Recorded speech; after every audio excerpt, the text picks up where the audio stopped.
last lecture, I have discussed about the solidification curve of alloy.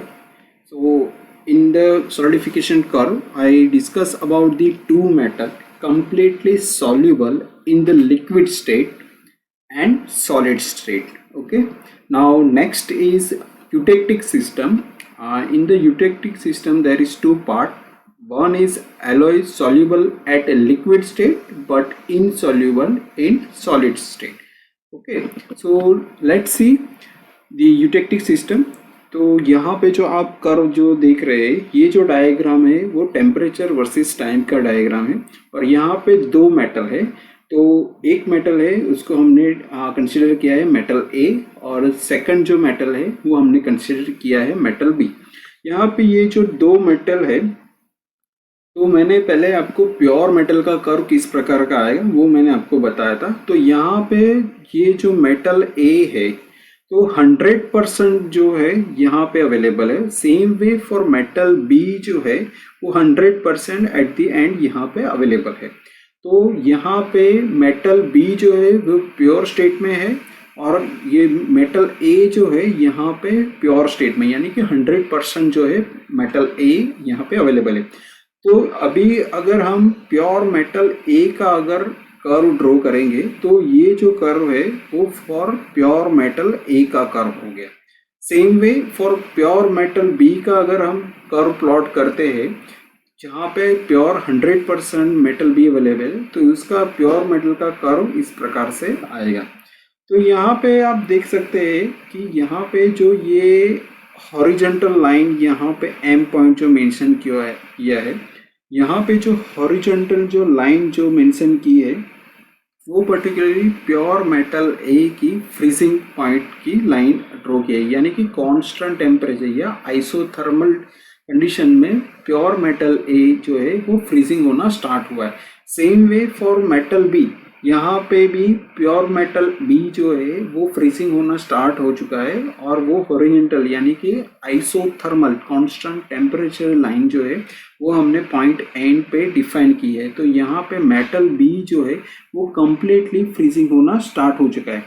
लेकिन जब हम दो मेटल को कंसिडर करते हैं और उसको हम एक दूसरे के अंदर मिक्स करते हैं, for example percentage of A and percentage of B, हम इस प्रकार से partial composition of metal A और मेटल बी का अगर कंपोजिशन शुरू करते हैं तो उस टाइम पे किस प्रकार से सॉलिडिफिकेशन होता है ये कर्व से हम आपको समझाएंगे। तो बेसिकली यहाँ पे मेटल ए जो है, ये सेकंड जो कर्व है, यहाँ पे मेटल ए का कंपोजिशन 80% है और यहाँ पे 20% जो है वो मेटल बी है। सेम वे यहाँ पे आप देखोगे तो 20% ओनली मेटल ए अवेलेबल है एंड 80% जो है वो मेटल बी अवेलेबल है। उसके फर्दर हम जाएंगे तो यहाँ पे 60% जो है वो मेटल ए अवेलेबल है और 40% जो है वो मेटल बी अवेलेबल है। यहाँ पे दोनों मेटल 50-50% अवेलेबल है। यहाँ पे देखोगे तो 40% metal A, 60% metal be available है। और यहाँ पे अगर कंसिडर करोगे तो 30% जो है मेटल ए अवेलेबल है और 70% जो है वो मेटल बी अवेलेबल है। अब ये जो 80-20 टू 20-80% का जो ये डिफरेंट जो कर्व अवेलेबल है, तो ये सारे कर्व जो है यहाँ पे दोनों मेटल का कंपोजिशन जो है वो कंसिडर करते हैं। तो जब दो मेटल जो पार्ट में 20-80 या 80-20, 60-40 या 30-70 या 40-60 या 50-50% में अगर हम मिक्स करते हैं, तब जो फ्रीजिंग पॉइंट है, जब प्योर मेटल का जो फ्रीजिंग पॉइंट है उससे पैरामीटर चेंज होगा। और ये जो कंपोजिशन है, यानी मेटल ए के अंदर अगर मेटल बी डालते हैं, ओके, तो यहाँ पे मेटल ए के अंदर अगर मेटल बी डालते हैं तो उसका फ्रीजिंग पॉइंट जो है वो धीरे धीरे लोअर होता जा रहा है। तो यहाँ पे ये डॉटेड जो लाइन इंडिकेट की है फ्रॉम मेटल, जो इंडिकेशन जो है प्योर मेटल एम से यहाँ तक, same way for pure metal B से जो यहाँ तक जो लाइन डॉटेड लाइन जो मेंशन किए, वो मेटल का जब कंपोजिशन मिक्स होता है उस टाइम पे जो फ्रीजिंग जो एक्टिविटी जो परफॉर्म होती है मेटल के अंदर वो लोअर डाउन हो जाती है। उसकी वजह से ये जो लाइन इंडिकेट की है डॉटेड लाइन से, वो जो लाइन है वो लिक्विडस लाइन है। तो यहाँ पे अपर रीजन, ये लिक्विडस लाइन है, उसके अपर रीजन में जो मेटल जो अवेलेबल होगा वो प्योरली लिक्विड स्टेट में अवेलेबल होगा। और same way for metal B भी यहाँ पे अवेलेबल है और मेटल ए भी अवेलेबल है, लेकिन उसका कंपोजिशन जो है वो 20-80, यहाँ पे 80-20 जो है अवेलेबल है।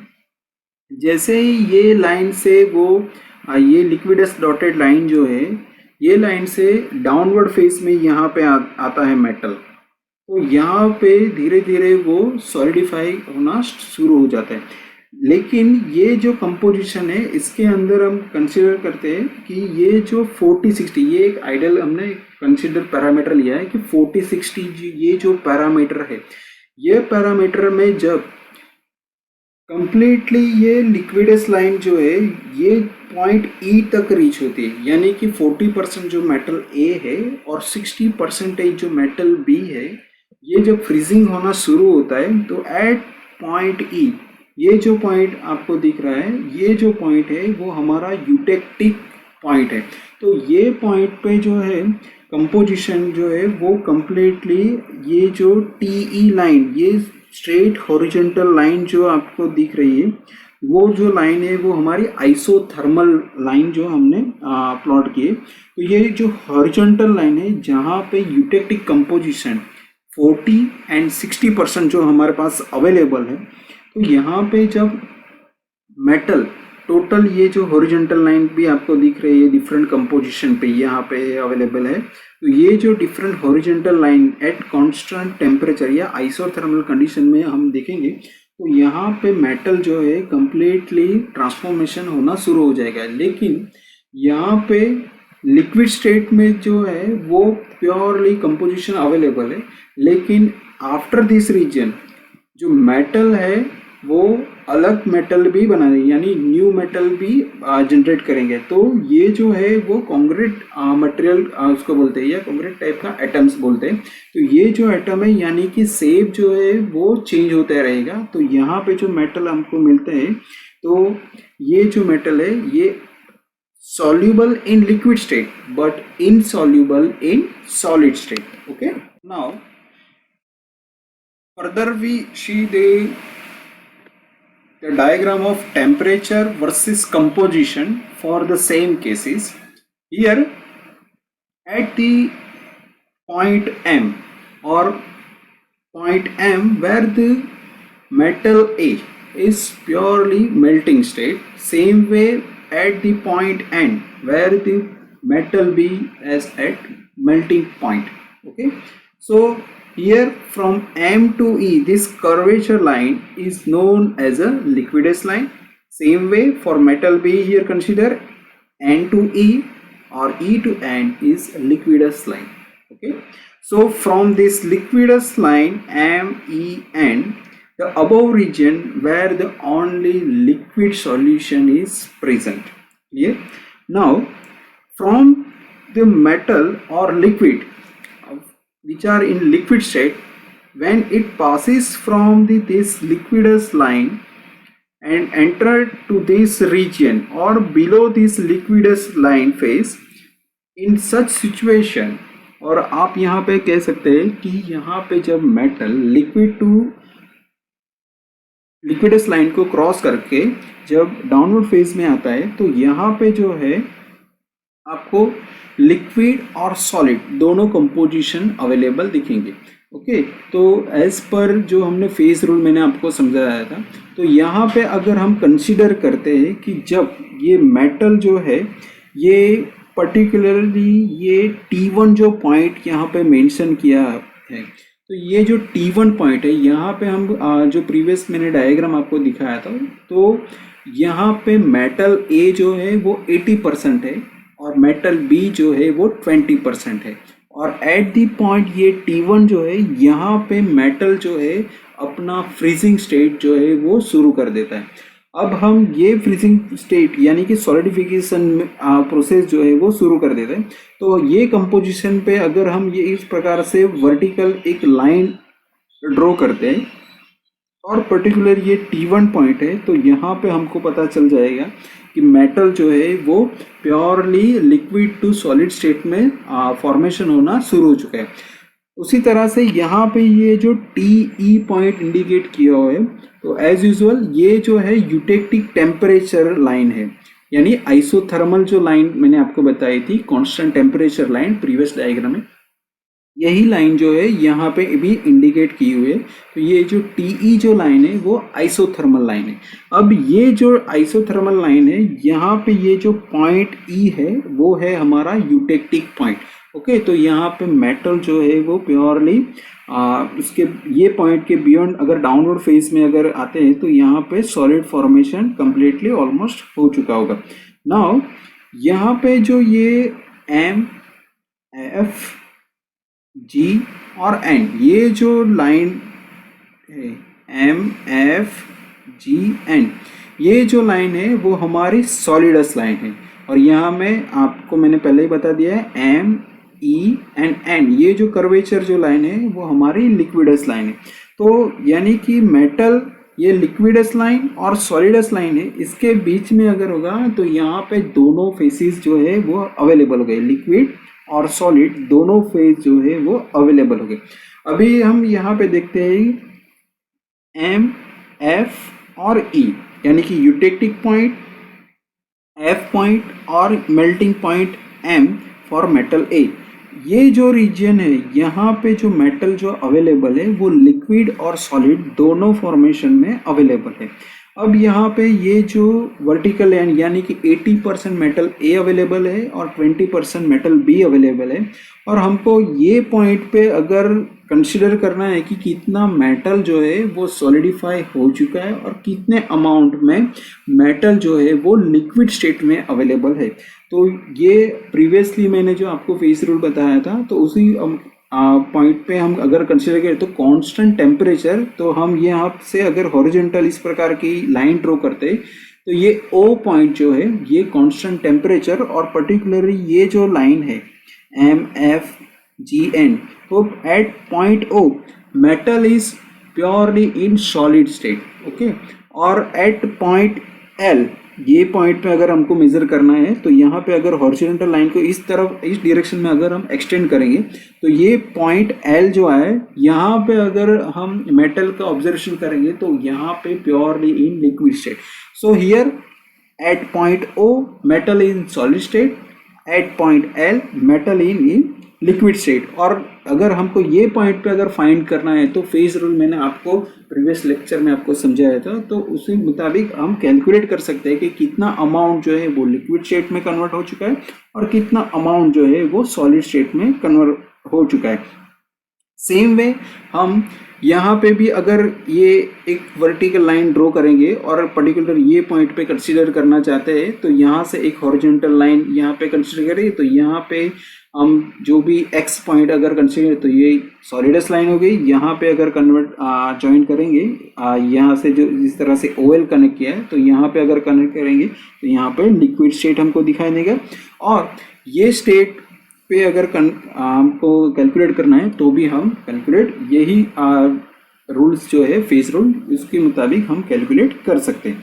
अब दूसरी चीज़ है कि यहाँ पे जो ये हॉरिजॉन्टल आइसोथर्मल लाइन है यानी FEG, ये F पॉइंट, ये E पॉइंट और ये G पॉइंट, ये जो हॉरिजॉन्टल जो लाइन है तो ये लाइन के अंदर ये सॉलिडस लाइन है, तो ये लाइन के बिलो अगर जो भी मटेरियल है तो यहाँ पे सॉलिड फॉर्म में ये मटेरियल अवेलेबल है। तो यहाँ पे ये जो सॉलिड फॉर्म में ये मटेरियल अवेलेबल है तो यहाँ पे ये जो पॉइंट E यानी कि यूटेक्टिक रिएक्शन जो हो चुका है, तो यहाँ पे जो मेटल ये सॉलिड फॉर्मेशन में है तो यहाँ पे दो मेटल जो है वो फॉर्मेशन हो गए, यानी कि alloy soluble at liquid state. Okay, alloy soluble at liquid state, but जैसे ही ये लिक्विडस लाइन क्रॉस करके ये दो बाइनरी मटेरियल हमने जो सिलेक्ट किए तो यहाँ पे लिक्विडस लाइन जैसे ही वो क्रॉस करके सॉलिड फॉर्मेशन टेक प्लेस करना शुरू करेंगे तो यहाँ पे liquid plus solid A, same way यहाँ पे लिक्विड प्लस सॉलिड B बनेगा। और जैसे ही यूटेक्टिक टेम्परेचर यानी कि आइसोथर्मल जो लाइन है उसके बिलो अगर आ जाएगा तो यहाँ पे दो मेटल जो है इन सॉलिड फॉर्म में हमारे पास अवेलेबल हो गई, यानी कि सॉलिड ए और सॉलिड बी जो है हमारे पास अवेलेबल है। Okay, so insoluble in solid state, liquid state में सॉल्यूबल है लेकिन insoluble in solid state. Okay, हमने जो डायग्राम देखा तो ये डायग्राम के अंदर ये जो पॉइंट ई जो है यानी कि यूटेक्टिक पॉइंट है, कॉमनली लेफ्ट साइड का ये जो रीजन जो है उसको हम हाइपोयूटेक्टिक एलॉय कंसीडर करते हैं, और ये यूटेक्टिक पॉइंट है उसके राइट साइड का जो एरिया जो है उसको हम हाइपर यूटेक्टिक एलॉय कंसीडर करते हैं। Okay, so from point E और eutectic point the left region consider to be hypoeutectic alloy. Same way from point E or eutectic point, the right side region will be considered as a hyper-eutectic alloy region. Now, ये जो मैंने आपको diagram बताया कि hyper-eutectic alloy और hyper-eutectic alloy, तो यहाँ पे हम ये एलॉय का फॉर्मेशन यानी लिक्विड टू सॉलिड जो फॉर्मेशन होता है उसको हम तीन एलॉय में हम कंसिडर करते हैं। फर्स्ट एलॉय 1 जो है, ये जो एलॉय 1 है ये यूटेक्टिक जो मिक्सचर्स है वहाँ पे ये किस प्रकार का फॉर्मेशन होगा और किस प्रकार का development from liquid to solid में होगा वो हम समझेंगे यही डायग्राम से। सेम वे एलॉय 2, यहाँ पे 80% जो है मेटल ए अवेलेबल है और 20% जो मेटल बी अवेलेबल है। तो ये लाइन जो मैंने आपको डायग्राम में दिखाई, यहाँ पे किस प्रकार से लिक्विड टू सॉलिड में कन्वर्जन होगा वो हम समझेंगे। और सेम वे एलॉय 3 जो है, यानी कि यहाँ पे मेटल बी जो है वो 90% अवेलेबल है और 10% जो है वो मेटल ए अवेलेबल है, और यहाँ पे लिक्विड टू सॉलिड ये ट्रांसफॉर्मेशन होगा। तो ये ट्रांसफॉर्मेशन किस प्रकार से होगा ये हम ये डायग्राम से समझेंगे। तो एट प्रेजेंटली हम एलॉय 1 जो है इसके लिए हम समझेंगे। तो यहाँ पे ये जो एलॉय 1 है, ये जो यूटेक्टिक पॉइंट ई जो है यहाँ पे हमने कंसिडर किया है, यानी कि 60% जो है मेटल ए अवेलेबल है और 60% जो है वो मेटल बी अवेलेबल है और 40% जो है वो मेटल ए अवेलेबल है। तो यहाँ पे ये जो पर्टिकुलरली फॉर्मेशन होगा, तो पर्टिकुलरली ये फर्स्ट जो पॉइंट है, ओके, ये T0 पॉइंट है, यहाँ पे 2 पॉइंट है, 3 पॉइंट है, 4 पॉइंट है, यहाँ पे किस प्रकार से फॉर्मेशन होगा वो हम समझेंगे। लेकिन ये जो पॉइंट ई यानी कि यूटेक्टिक पॉइंट है, यहाँ पे जो फेज ट्रांसफॉर्मेशन होगा, यानी कि पर्टिकुलरली यहाँ ये जो लिक्विडस लाइन है और ये जो है वो सॉलिडस लाइन है, तो पर्टिकुलर ई पॉइंट जो है यहाँ पे लिक्विड टू सॉलिड जो कन्वर्जन होगा, यानी कि यूटेक्टिक मिक्सचर जो बनेगा, यहाँ पे दो सॉलिड का फॉर्मेशन होगा, सॉलिड ए और सॉलिड बी का जो है वो फॉर्मेशन होगा। लेकिन ये यूटेक्टिक पॉइंट जो है यहाँ पे स्लो कूलिंग जनरली ऑब्जर्वेशन में आता है। ये जो है हम माइक्रोस्कोप के अंदर ही हम देख सकते हैं कि किस प्रकार का कूलिंग जो है एट पर्टिकुलरली पॉइंट ई पे होगा। तो ये पर्टिकुलरली स्लो कूलिंग कंडीशन में हम इस प्रकार का फॉर्मेशन जो है वो हमको मिलता है। तो बेसिकली एट पॉइंट 2 जो आपको दिख रहा है, तो यहाँ पे लिक्विड टू सॉलिड में इस प्रकार से मेटल जो है, मेटल ए और बी, उसका फेज ट्रांसफॉर्मेशन होगा। यहाँ पे वाइट कलर भी दिख रहा है और डार्क कलर भी आपको दिख रहा है। तो यानी लेयर बाय लेयर जो है वो मेटल ए और बी का जो formation from liquid to solid जो है वो स्टार्ट हो चुका है। Same way at the point 3, ये 2 पॉइंट, 3 पॉइंट और 4 पॉइंट जो है पर्टिकुलरली यूटेक्टिक मिक्सचर पॉइंट जो है पॉइंट ई, वहाँ पे ही ये अकर हो गए, क्योंकि ये liquid to solid for transformation at point E में हो रहा है।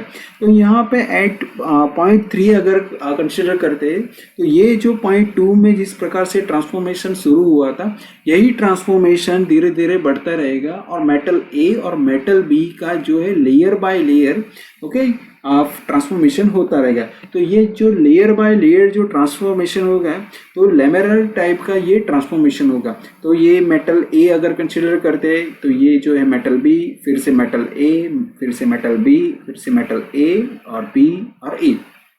तो इस प्रकार का लेयर बाय लेयर सॉलिड जो है वो फॉर्मेशन एट पॉइंट 3 में होगा और लास्टली एट पॉइंट 4 ये जो यूटेक्टिक लेयर है यानी कंप्लीटली मेटल ए और मेटल बी का जो है फेज ट्रांसफॉर्मेशन जो है वो डेवलप हो जाएगा। तो ये जो पॉइंट ई जो है यानी कि एलॉय 1 के लिए अगर हम कंसीडर करते हैं तो ये जो है यूटेक्टिक कंपोजिशन किस प्रकार से डेवलप होगा इसके रिगार्डिंग मैंने आपको बता दिया है कि लेमिलर टाइप का ये स्ट्रक्चर जो है एट पर्टिकुलर पॉइंट ई जो है यहाँ पे डेवलप होगा। ऐसा जरूरी नहीं है कि इस प्रकार का लेयर बाय लेयर जो है development phase at eutectic mixture में डेवलप हो, काफ़ी ऐसे दूसरे कंपोजिशन भी डेवलप होंगे, वो मैं आपको अपकमिंग स्लाइड में दिखाऊंगा कि किस प्रकार का लेमिलर के अलावा भी कौन कौन से फेज जो है वो जनरेट हो गए। Now we consider the at the alloy 2, okay, as shown in figure or diagram. The alloy 2 is hypoeutectic alloy region. Okay. So here at hypoeutectic region जो है यानी hypoeutectic alloy का जो region है यहाँ पे किस प्रकार का माइक्रोस्ट्रक्चर जो है वो डेवलप होगा वो हम कंसिडर करेंगे। तो ये जो alloy 2 है यहाँ पे 20% जो है वो मेटल B है और 80% जो है वो मेटल A है। तो ये अगर हम ये लाइन पे हम माइक्रोस्ट्रक्चर किस प्रकार का होगा वो हम ऑब्जर्व करेंगे तो एट पर्टिकुलर पॉइंट 1 ये जो पॉइंट है यहाँ पे मेटल जो है वो प्योरली लिक्विड स्टेट में अवेलेबल होगा।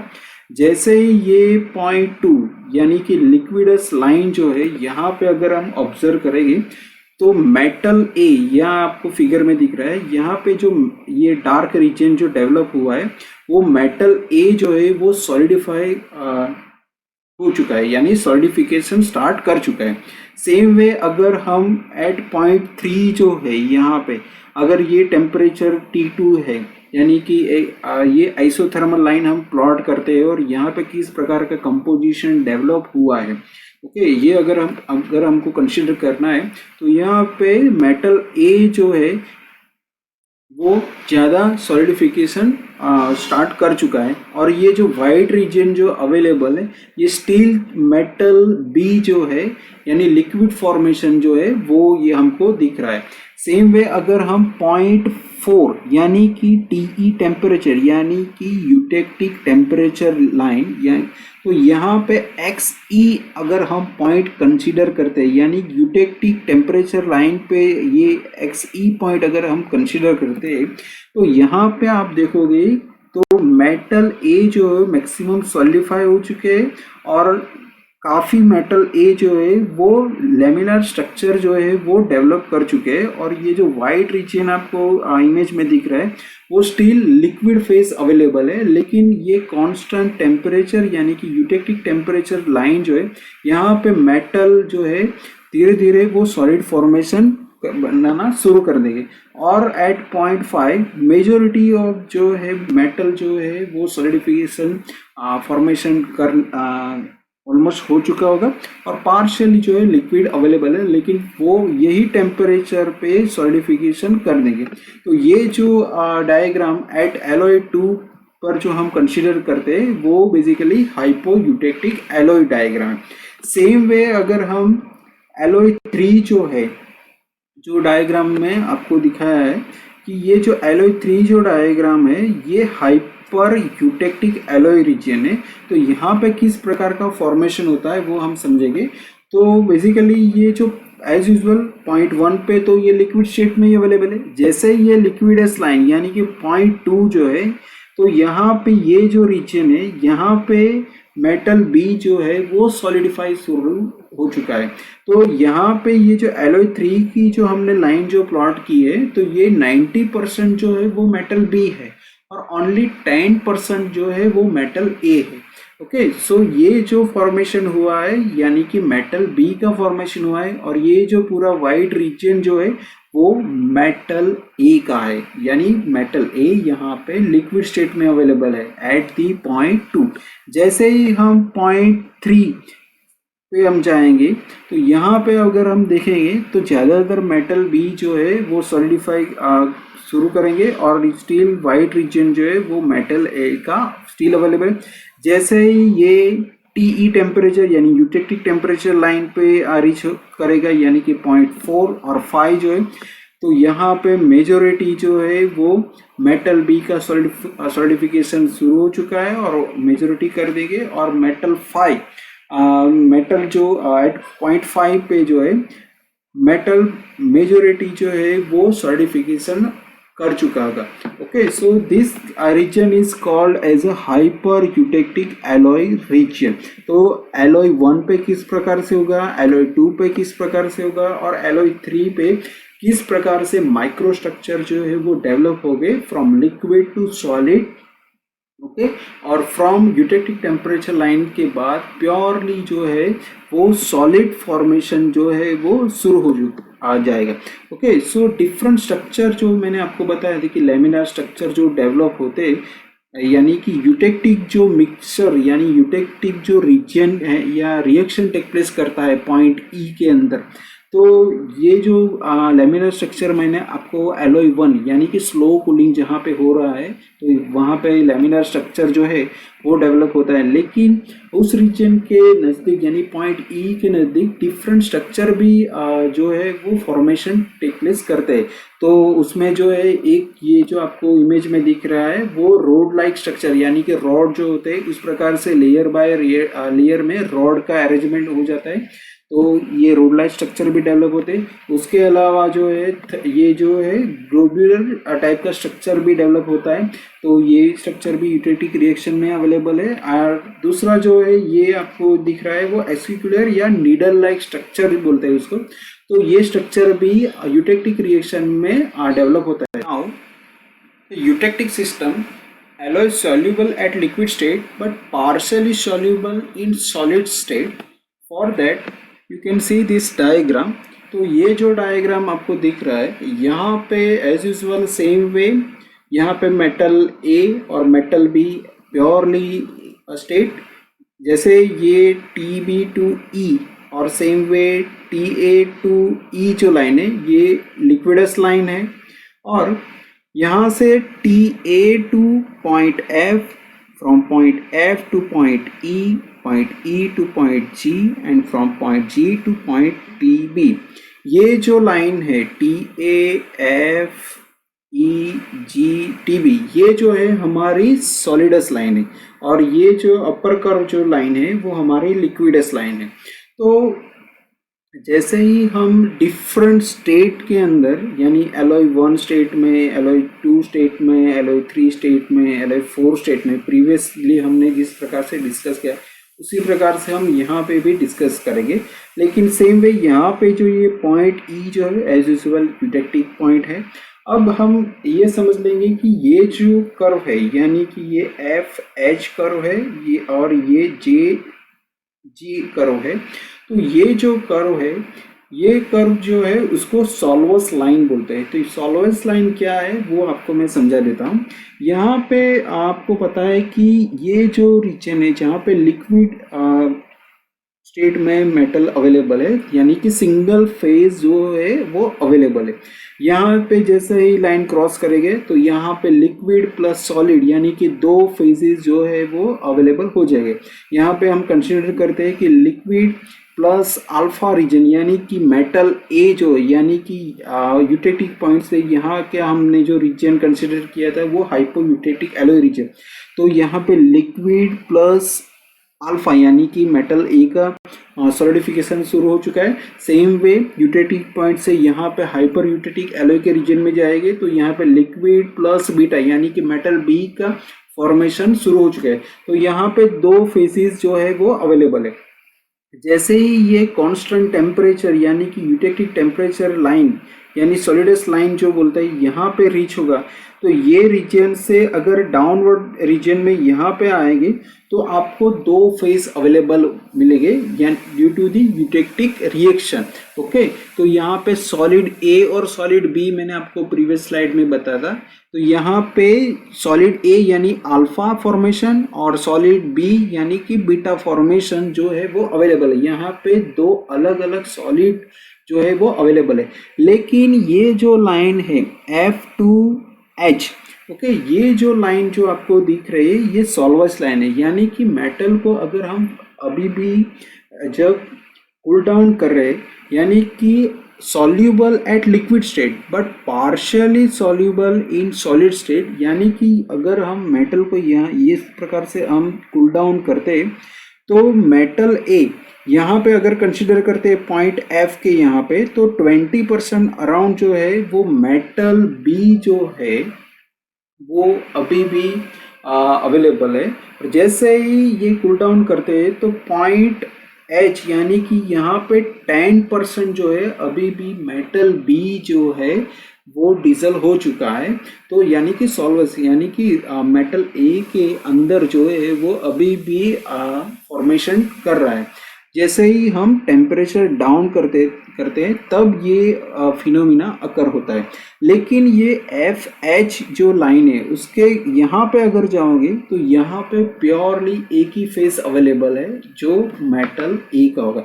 सेम वे हम इस तरफ जाएंगे तो यहाँ पे पॉइंट G से पॉइंट J जो है यहाँ पे मेटल ए जो है ओनली 5% जो है वो डीजल हुआ है। ओके, यानी कि मेटल बी के अंदर जो मिला हुआ है। लेकिन ये जो रीजन है यानी कि T B G and J point, ये जो रीजन आपको दिख रहा है यहाँ पे मेटल बी जो है मेजोरिटी प्योर स्टेट में अवेलेबल होगा और सिंगल फेज ओनली अवेलेबल होगा। ओके, सो इस प्रकार की जो लाइन जो है जी और FH उसको सॉल्वस लाइन बोलते हैं, यानी कि फर्दर यूटेक्टिक टेम्परेचर से भी अगर हम टेम्परेचर डाउन करते हैं और फिर भी सॉलिडिफिकेशन स्टार्ट रहता है तो उसके अंदर मेटल जो कंपोजिशन बाइनरी मेटल है तो इधर मेटल ए और इधर मेटल बी उसका प्योर मेटल के अंदर जो है इंसर्शन स्टार्ट ही रहता है। तो ये जो फिनोमिना अकर होता है वो सॉल्वस रीजन जो है वहाँ पे इस प्रकार का फॉर्मेशन जो है वो बेसिकली फॉर्म होता है। नाउ हम एलॉय 1 के अंदर किस प्रकार का माइक्रोस्ट्रक्चर का डेवलपमेंट होगा वो हम नेक्स्ट स्लाइड में आपको मैं समझाता हूँ। तो ये जो डायग्राम है इसके अंदर एलॉय 1 का फॉर्मेशन किस प्रकार से होता है। तो as usual at this point, okay, यहाँ पे अगर हम कंसीडर करते हैं फॉर एलॉय 1 तो बेसिकली एलॉय 1 है यहाँ पे 95% जो है वो मेटल ए होगा और ओनली 5% जो है वो मेटल बी होगा। अगर यहाँ पे अगर कंसीडर करते हैं तो मेटल ए जो है वो 98% और 2% जो है वो मेटल बी होगा। लेकिन हम एलॉय 1 कंसीडर करते हैं तो 95% मेटल ए और ओनली 5% जो है वो मेटल भी होगा। अगर हम स्लो कूलिंग करते हैं तो मेटल अगर स्लो कूलिंग अगर स्टार्ट करता है तो at this point where the only liquid solution is available और 5B जो मेंशन किया है यानी कि मेटल बी जो है वो 5% ही यहाँ पे अवेलेबल है। जैसे जैसे ये लिक्विडस लाइन क्रॉस करेगा और उसके बाद डाउनवर्ड फेज में आएगा और पर्टिकुलरली ये रीजन जहाँ पे दो फेसेस अवेलेबल है लिक्विड प्लस अल्फा यानी कि मेटल ए जो सॉलिडिफिकेशन होना शुरू हो चुका है तो वो हम यहाँ पे आइडेंटिफाई करेंगे। तो यहाँ पे लिक्विड सॉल्यूशन जो है, ओके, तो हम ये हॉरिजॉन्टल लाइन अगर यहाँ पे प्लॉट करते हैं तो ये रीजन पे यानी कि ये भी हमारी सॉलिडस लाइन है और ये जो लाइन है हमारी लिक्विडस लाइन है। ओके, तो ये पॉइंट पे अगर कंसीडर करते हैं तो यहाँ पे 2% जो है वो मेटल बी होगा। ओके, तो अल्फा सॉलिड सॉल्यूशन उसके अंदर 2% जो है वो मेटल बी है और यही लाइन को अगर हम हॉरिजॉन्टल यहाँ पे इंटरसेक्ट करेंगे यानी कि लिक्विडस लाइन तो उसका अगर कॉरस्पॉन्डिंग कंपोजिशन देखेंगे तो 20% जो है हमारा मेटल बी रहेगा।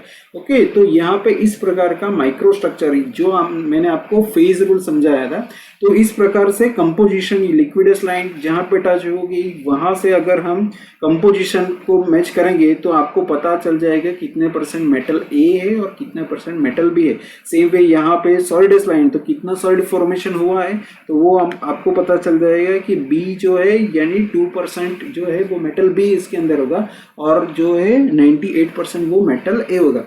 जैसे ही हम ये सॉलिडस लाइन जो है उसको अगर हम क्रॉस करते हैं यानी कि ये T4 पॉइंट आपको दिख रहा है यानी कि टेम्परेचर जो अगर हम यहाँ पे देखेंगे तो ये T4 पॉइंट है जहाँ पे मेजोरिटी जो मेटल ए जो है वो सॉलिडिफाई स्लोली और शुरू कर चुका होगा और मेजोरिटी एलिमेंट जो है वो सॉलिडिफाई हो चुके होंगे। तो जैसे ही यहाँ से सॉलिडस लाइन को क्रॉस करके अगर हम ये पॉइंट पे अगर मेजर करते हैं कि माइक्रोस्ट्रक्चर में उसका स्ट्रक्चर अगर ऑब्जर्व करते हैं तो मेजोरिटी जो सॉलिड सॉल्यूशन जो है उसके अंदर 95% जो है वो मेटल ए जो है वो प्योरली सॉलिडिफाई हो चुका है और स्टील मेटल बी जो है वो 5% ही यहाँ पे अवेलेबल है और बेसिकली यहाँ पे ओनली सिंगल फेज ही अवेलेबल है यानी कि सॉलिड फेज जो है वो अवेलेबल है। ओके, सो दिस इज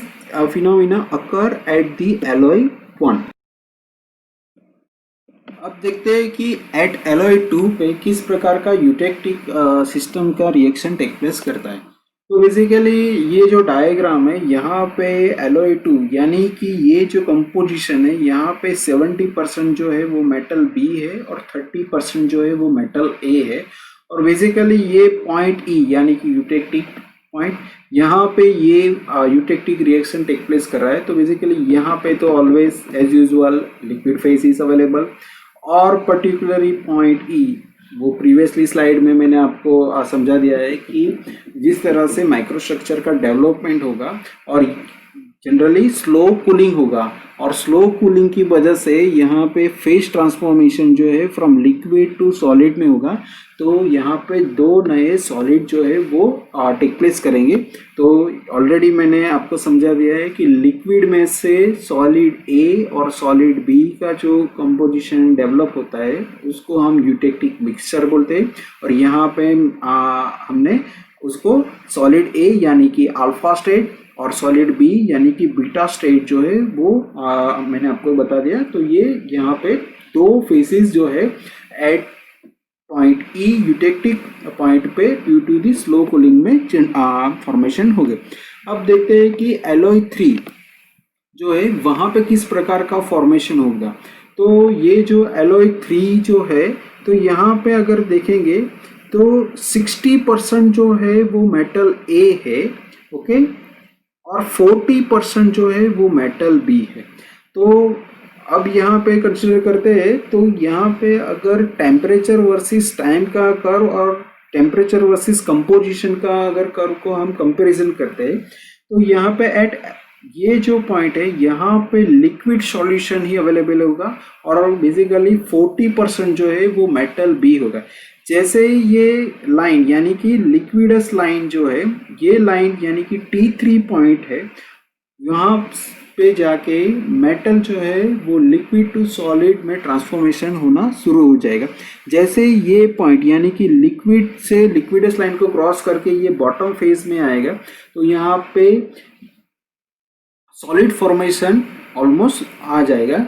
तो काफ़ी फॉर्मेशन जो हो चुका होगा। तो पर्टिकुलर ये पॉइंट पे अगर हम कंसीडर करते हैं फॉर एलॉय 3 तो उसको अगर हम हॉरिजॉन्टल यानी कांस्टेंट टेम्परेचर लाइन पे लेकर जाते हैं तो ये जो हमारी कर्व जो है ये सॉलिडस कर्व है। तो यहाँ पे ये पॉइंट पे आकर अगर हम डाउनवर्ड टेम्परेचर डाउन करके यहाँ पे अगर मेजर करते हैं तो यहाँ पे ये जो है 10 अमाउंट यानी कि 10% जो है वो मेटल बी जो है इसके अंदर अवेलेबल है at particularly this point. So that's why alpha solid solution 10B and from this point if we extend in horizontal direction up to the liquidus line तो यहाँ पे अगर liquidus line के यहाँ पे अगर हम रीच करते और उसको हम डाउनवर्ड फेस में जाके मेजर करते तो 50% जो है वो मेटल बी अवेलेबल होगा still in liquid state. So that's why here mentioned liquid solution 50B. Okay, so this प्रकार ये जो माइक्रोस्ट्रक्चर जो आपको दिख रहा है वो आपको दिखा। जैसे ही अगर हम फर्दर डाउन होते हैं यानी कि यूटेक्टिक टेम्परेचर लाइन, तो यहाँ पे अगर डाउन करते हैं तो सेम वे अगर यहाँ से अगर इसको एक्सटेंड करते हैं और ये सॉलिडस लाइन जो यहाँ पे इंटरसेक्ट हुए तो यहाँ पे मेजर करेंगे तो 20B अवेलेबल होगा। और जैसे ही अगर हम इस तरफ एक्सटेंड करते हैं एट यूटेक्टिक पॉइंट जो है तो ये 70% पे अवेलेबल है, तो यानी कि 70% स्टील इन लिक्विड स्टेट। और जैसे ही ये सॉलिडस जो लाइन है यहाँ से अगर डाउनवर्ड आ जाते हैं तो same way alpha and beta both solution are available. So ये जो रिएक्शन टेक प्लेस करेगा यूटेक्टिक सिस्टम का at the alloy 3। Same way हम ऑब्जर्व करेंगे eight alloy 4।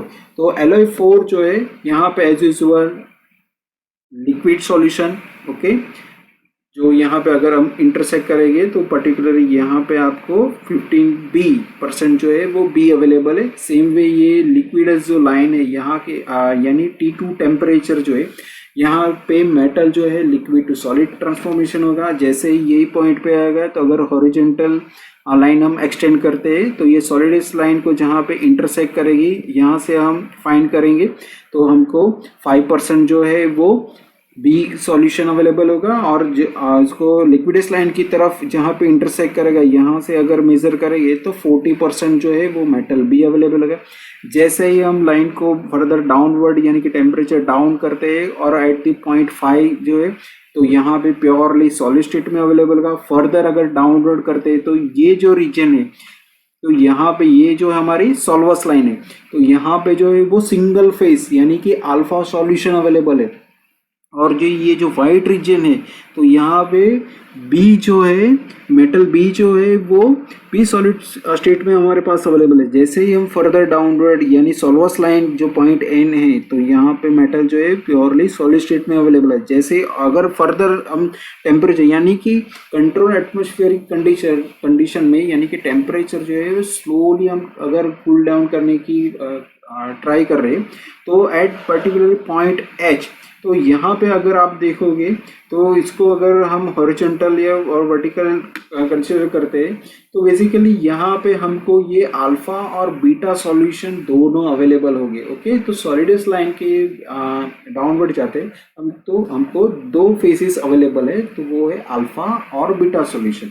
Okay, now next reaction is peritectic system और पैरिटेक्टिक रिएक्शन। तो पैरिटेक्टिक reaction जो है इसके लिए ये डायग्राम हम फॉलो करते हैं। तो बेसिकली ये जो डायग्राम है ये टेम्परेचर वर्सेस कंपोजिशन का डायग्राम है। और ये डायग्राम में हम ये जो ए एम और बी एन जो हमने कंसिडर किए हैं यहाँ पे 70% जो है वो मेटल ए है और 30% जो है वो मेटल बी है। और यहाँ पे जो ए एम और बी एन के अंदर एम और एन जो हमने कंसिडर किए वो basically number of atom present और इन द कंपाउंड स्ट्रक्चर और माइक्रो स्ट्रक्चर जो फॉर्मेशन करते हैं उसके अंदर कितना मेटल ए है और कितना मेटल बी है वो इसके रिगार्डिंग हमने स्मॉल एम और small N for metal A और बी के लिए हमने कंसिडर किए। ये जो डायग्राम है जिसके अंदर ये टी ए पॉइंट है, ये डी पॉइंट है, ई पॉइंट यूटेक्टिक पॉइंट और टी बी पॉइंट यानी कि T A D E T B ये जो लाइन है ये जो हमारी लिक्विडस लाइन है यानी कि इसके अबोव जो है यहाँ पे मेटल जो है प्योरली इन लिक्विड स्टेट में अवेलेबल है। और यहाँ ये डायग्राम में हम सॉलिडस लाइन अगर देखेंगे तो ये टी ए पॉइंट है, यहाँ पे टी पी पॉइंट है, उसके बाद जी पॉइंट है, जे पॉइंट है, ई पॉइंट है, टी ई पॉइंट है और टी बी यानी कि T A T P G J E T E और टी बी ये जो लाइन है हमारी सॉलिडस लाइन है। अब हम पैरिटेक्टिक जो रिएक्शन है बेसिकली यूटेक्टिक रिएक्शन हमने प्रीवियस स्लाइड में देखा था जहाँ पे लिक्विड में से स्लो कूलिंग की मदद से दो नए सॉलिड जो है उसका फॉर्मेशन होता है। लेकिन पैरिटेक्टिक जो सिस्टम है यहाँ पे लिक्विड जो यहाँ पे अवेलेबल है और जो फॉर्मेशन लिक्विडस लाइन अगर क्रॉस करता है तो यहाँ से फॉर्मेशन अगर होगा तो लिक्विड प्लस सॉलिड ये फॉर्मेशन टेक प्लेस करेगा। यहाँ पे भी अगर कंसिडर करते हैं तो लिक्विड प्लस सॉलिड ये रिएक्शन टेक प्लेस करेगा। लेकिन जैसे ही पेरिटेक्टिक रिएक्शन जो है अगर वो कंसिडर करेंगे तो वहां पे लिक्विड प्लस सॉलिड जो बनाएगा नया सॉलिड यानी कि न्यू सॉलिड 2 का फॉर्मेशन करेगा। उसकी वजह से यहाँ पे हमने ए एम और बी एन यानी कि अमाउंट ऑफ ए और अमाउंट ऑफ बी का एटम कितना कंपाउंड स्ट्रक्चर में अवेलेबल है इसके रिगार्डिंग हमने ए एम और बी एन कंसिडर किया। तो ये 70% ए और 30% जो बी है तो उसको अगर हम टेम्परेचर यानी हीट सप्लाई करते हैं तो ये जो सॉलिडस लाइन को अगर इंटरसेक्ट करेगा तो ये पर्टिकुलरली पॉइंट जो जी है ओके यहाँ पे उसको इंटरसेक्ट करेगा। यानी कि ये कांस्टेंट टेम्परेचर लाइन यानी कि आइसोथर्मल लाइन ये जो पॉइंट पी जो है यहाँ के अगर हम टीपी लाइन जो है उसको एक्सटेंड करेंगे तो ये पर्टिकुलरली जी पॉइंट जो है वहाँ पे इंटरसेक्ट होगी। वो जो हमारी लाइन है वो सॉलिडस लाइन और ये पॉइंट डी जो है यहाँ पे मेटल जो है वो लिक्विड स्टेट में अवेलेबल का। लेकिन ये लाइन को यानी कि सॉलिडस लाइन जो है हमारी ये सॉलिडस लाइन जो है ये लाइन को अगर क्रॉस करके अगर नीचे यानी डाउनवर्ड फेज में आती है तो यहाँ पे 2 मेटल का फॉर्मेशन होगा। यानी कि ये जो मेटल ए है उसके अंदर से मेटल बी जो है उसका फॉर्मेशन है यानी कि न्यू मेटल का फॉर्मेशन होगा। तो ये नया सॉलिड जो है यहाँ पे अवेलेबल होगा। लेकिन यहाँ पे अगर देखोगे तो लिक्विड प्लस नया सॉलिड जो फॉर्मेशन होता है वो आपको दिखेगा।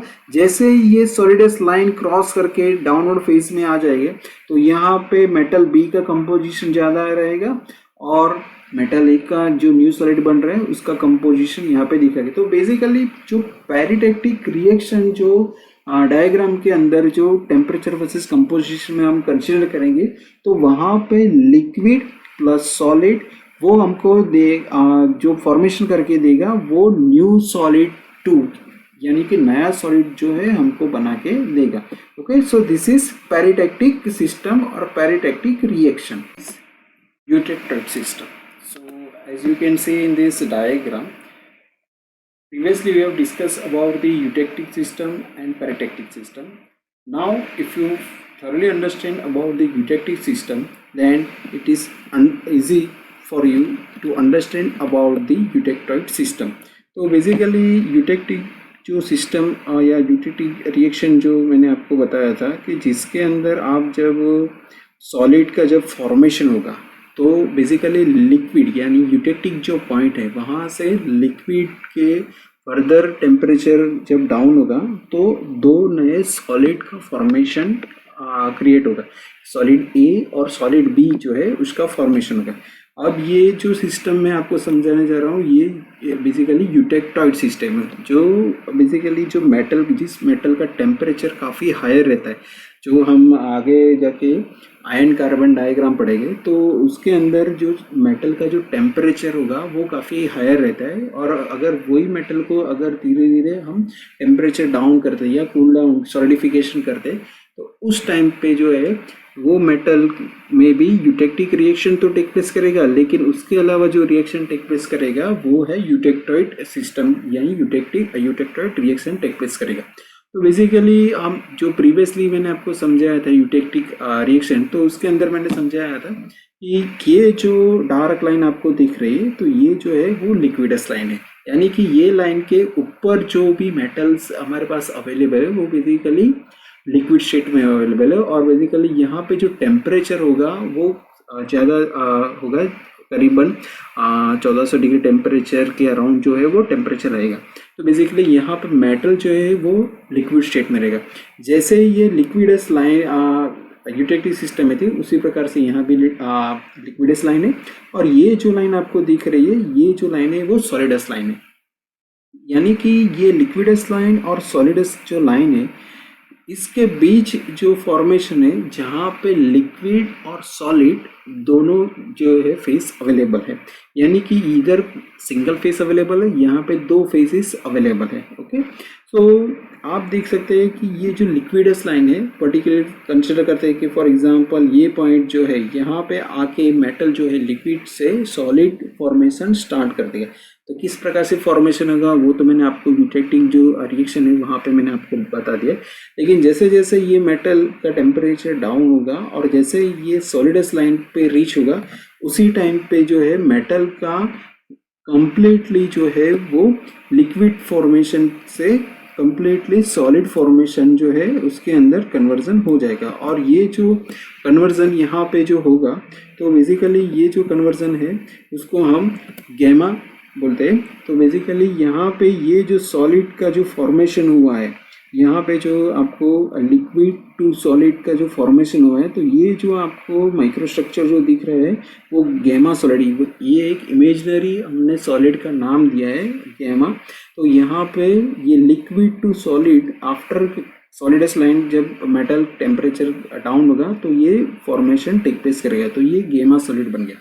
तो बेसिकली ये तो नॉर्मली जो हमने प्रीवियस डिफरेंट टाइप की जो सिस्टम देखी थी तो उसमें इस प्रकार का ही कन्वर्जन होता है। लेकिन अब हम समझते हैं कि यूटेक्टेड सिस्टम। तो बेसिकली यूटेक्टेड जो सिस्टम है, इस सिस्टम के अंदर आपको जो है ये जो सॉलिड जो फॉर्मेशन होता है, यानी कि यहाँ पे सॉलिड 1 यानी कि ये गामा सॉलिड जो है उसका फॉर्मेशन हो चुका है।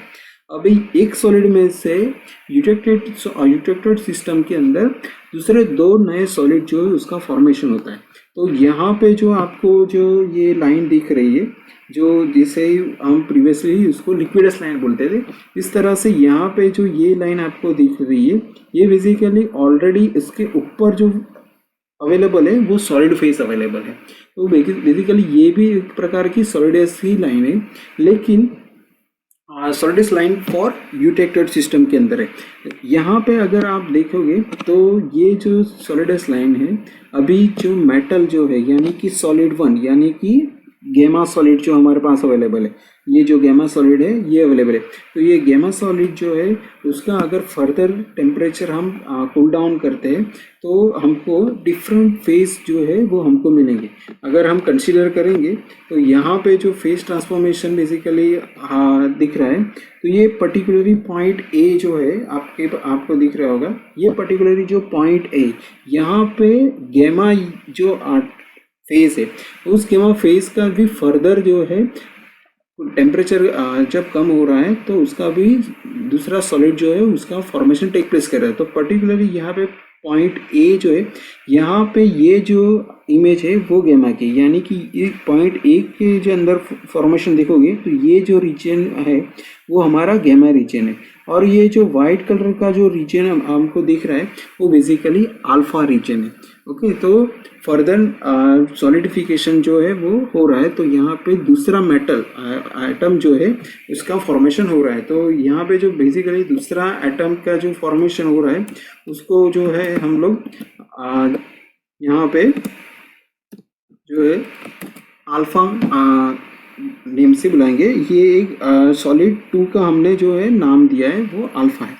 अभी यही पॉइंट जो है यहाँ ये जो कर्व है ये हमारा टेम्परेचर वर्सेस कंपोजिशन का कर्व है, यानी कि मेटल ए जो है करीबन यहाँ पे 90% है और मेटल बी जो है यहाँ पे जो है 10% अवेलेबल है।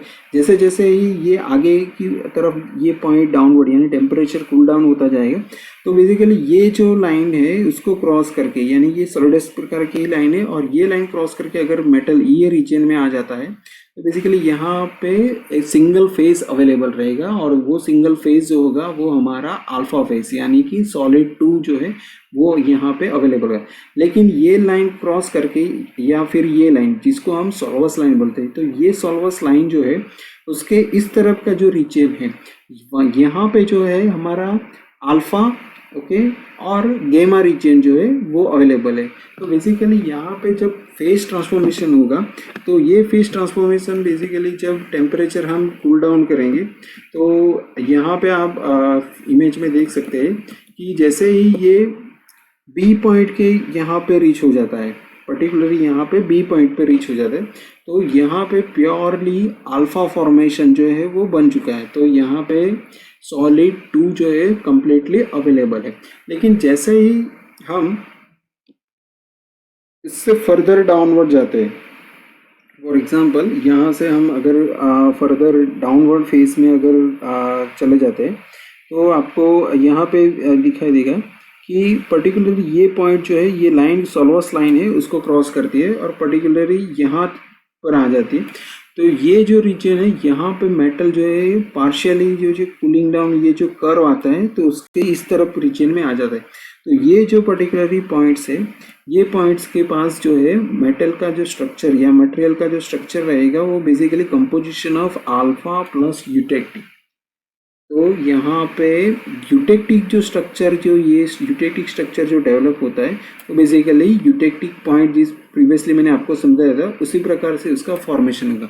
लेकिन यहाँ ये जो है हमारे सिस्टम है, ये हमारी यूटेक्टॉइड सिस्टम है। तो यहाँ पे यूटेक्टॉइड सिस्टम मीन्स कि ये जो एक फर्स्ट सॉलिड है यानी कि सॉलिड 1 और alpha and beta, this is solid 2 and solid 3.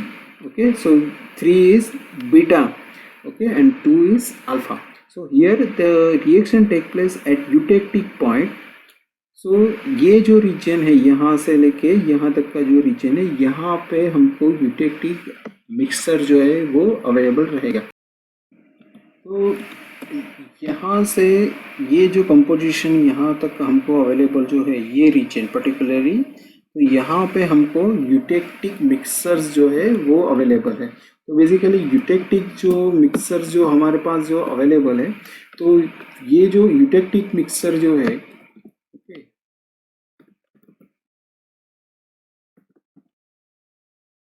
Eutectic mixer जो है वो बेसिकली अल्फा कॉम्बिनेशन भी है और उसके साथ जो है कॉम्बिनेशन जो बेसिकली हमारे पास जो सेकंड यानी कि हमारे डायग्राम के मुताबिक यहाँ पे थर्ड सॉलिड जो है उसका फॉर्मेशन होता है तो वो बीटा है।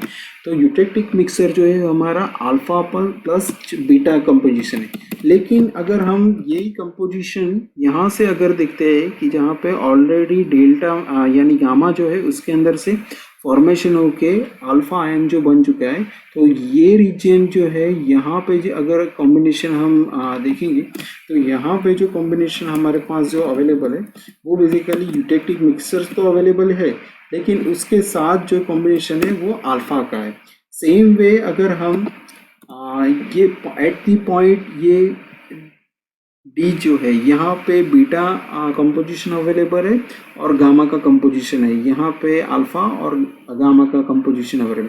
लेकिन अगर हम पॉइंट एफ अगर कंसीडर करते हैं तो ये जो पॉइंट एफ जो है यहाँ पे जो हमारे पास जो कंपोजिशन जो है वो अगर हम कंसीडर करेंगे तो बेसिकली ये कंपोजिशन जो है हमारा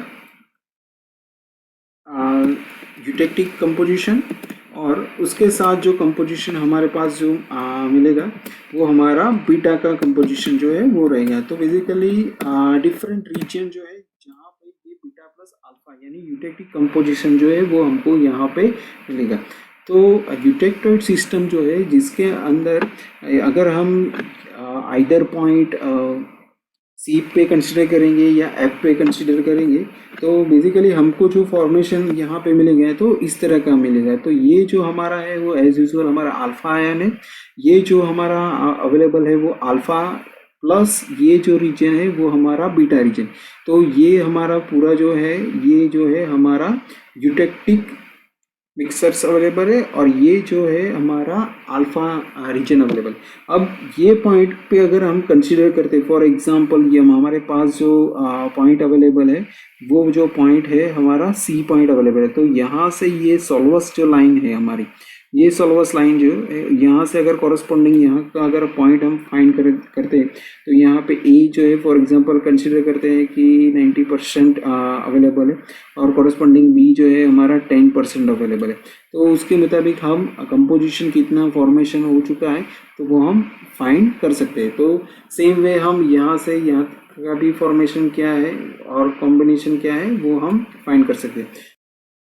नाउ हमारे पास जो ये कर्व है उसके अंदर अगर हम पॉइंट ई यानी कि यूटेक्टिक जो कंपोजिशन होता है, तो यूटेक्टेड सिस्टम में अगर हम कंसिडर करेंगे तो ये ऑलरेडी सॉलिड जो है अवेलेबल है, गामा सॉलिड अवेलेबल है, और ये गामा सॉलिड का फर्दर अगर यूटेक्टिक रिएक्शन टेक प्लेस होगा तो ये अल्फा प्लस बीटा फॉर्मेशन जो है वो टेक प्लेस होगा। तो ये अल्फा और बीटा जो फॉर्मेशन जो टेक प्लेस होगा, तो ये रीजन पर्टिकुलरली पॉइंट ई जो है यहाँ पे इस तरह का अल्फा और बीटा का फॉर्मेशन होगा।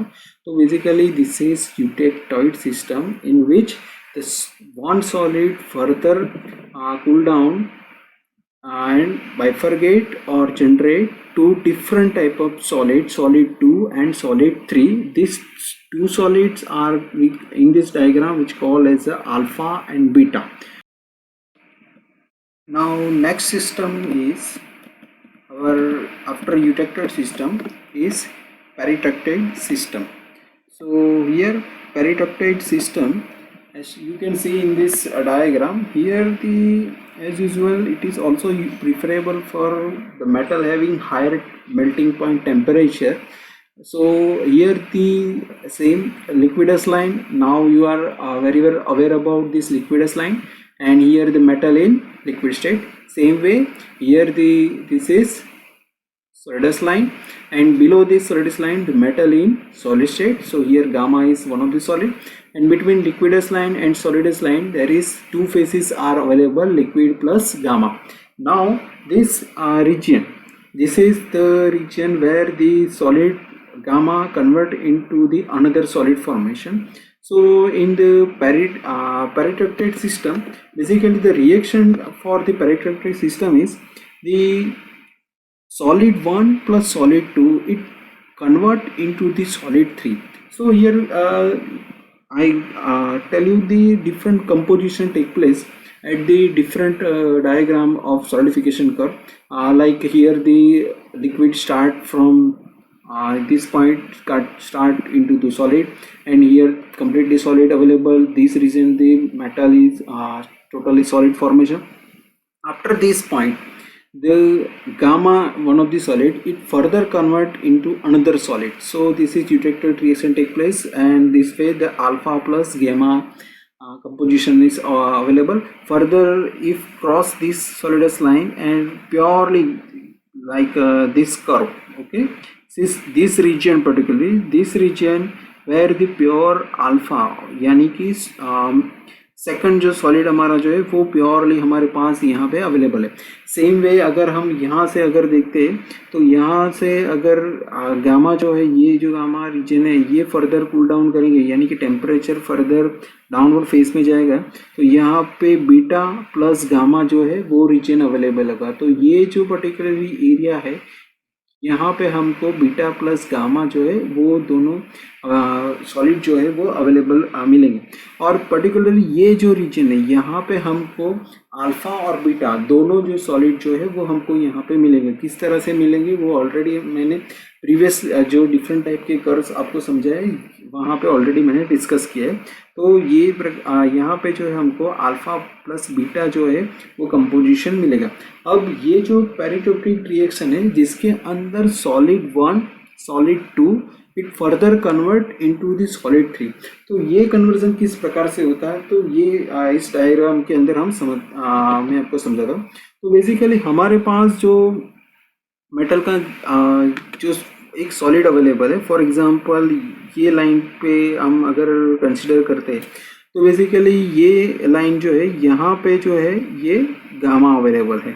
ओके, पर्टिकुलरली ये जो पॉइंट्स है ये जो यानी कि ये जो कर्वेचर लाइन जो हमारे पास है यहाँ पे अगर कन्वर्ट होगा तो गामा टू कन्वर्जन जो हो जाएगा यानी कि गामा प्लस अल्फा जो है वो कन्वर्जन होगा.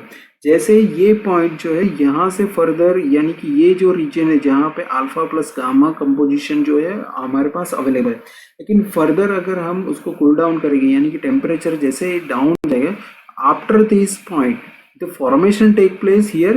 गामा तो अवेलेबल है ही यहाँ पे, फर्दर जो इंस्टेड ऑफ अल्फा ये जो अल्फा है वो रिमूव होके यहाँ पे जो फॉर्मेशन हमको मिलता है वो बीटा फॉर्मेशन हमको मिलता है.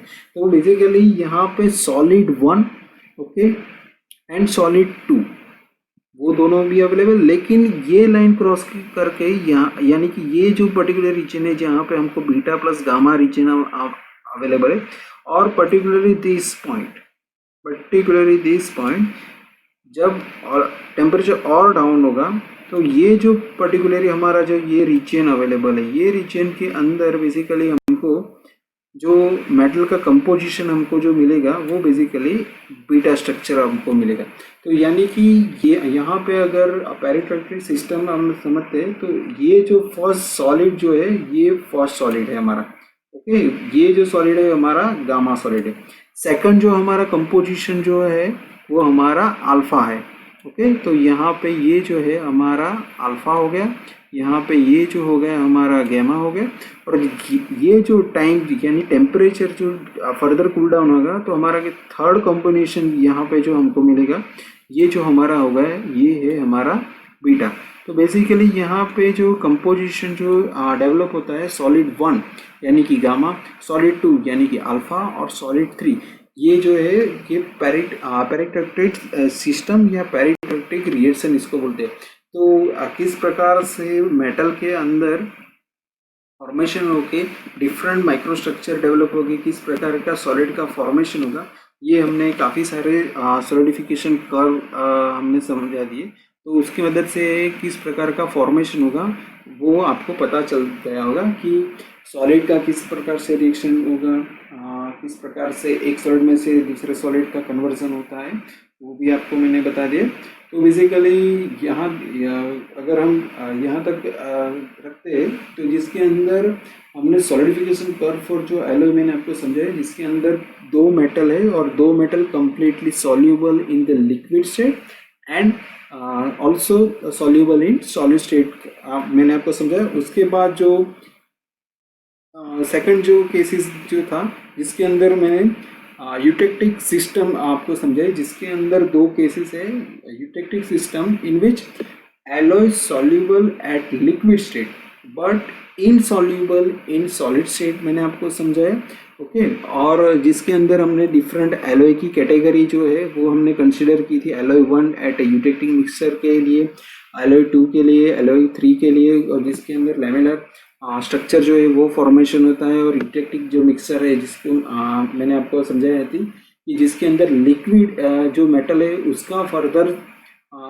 जो बाइफर्केशन होगा या फॉर्मेशन, जैसे टेम्परेचर डाउन होगा, जिसकी मदद से दो नए सॉलिड का फॉर्मेशन होगा, सॉलिड ए और सॉलिड बी जो है उसका फॉर्मेशन होता है। सेकंड वे हमने एलॉय 2 और एलॉय 3 जो है, एलॉय 2 जो है यानी कि यूटेक्टिक पॉइंट से लेफ्ट साइड अगर मूव करते हैं तो वो हमारा हाइपोयूटेक्टिक एलॉय है, तो किस प्रकार का फॉर्मेशन का।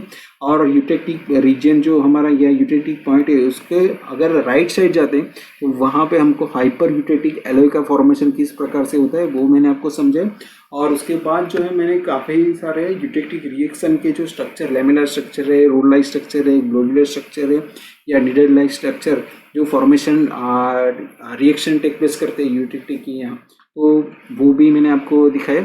उसके बाद जो है यूटेक्टिक सिस्टम जो है, इसके अंदर alloy soluble at liquid state but partially soluble in solid state, जिसके अंदर लिक्विडस लाइन कौन सी है, सॉलिडस लाइन कौन सी है, और किस प्रकार से सॉल्वस लाइन जो है, और किस प्रकार से सिंगल फेस अवेलेबल है फॉर डिफरेंट कंडीशन, एलॉय 1 और एलॉय 2 और एलॉय 3 और एलॉय 4 मैंने आपको समझा। तो वो जो था हमारा alloy soluble at liquid state but partially soluble at solid state.